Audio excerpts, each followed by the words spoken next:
बघा ना मुंबईमध्ये काय घाई असते लोकांची.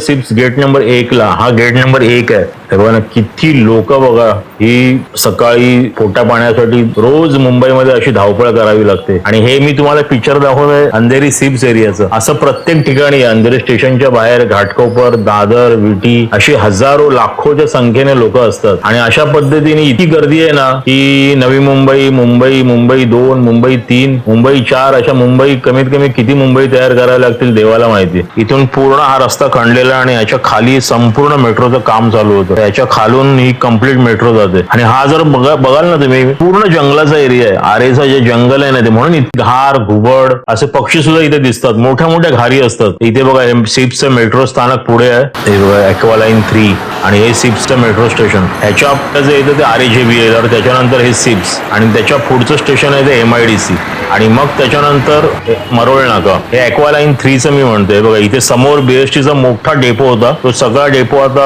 ह्या मेट्रोने ॲक्वायर केलाय. म्हणजे पूर्ण बसचा डेपो इथून निघूनच गेलाय. आता त्या जमान्यात बघा ना BSTने एवढ्या आपल्या मोठमोठ्या या ज्या मोक्याच्या ठिकाणच्या जागा आपल्या ताब्यात ठेवल्या म्हणून त्या आज मिळाल्या वापरायला. जर या सगळ्याच जर प्रायव्हेट लोकांना दिल्या तर मग बघायलाच नको.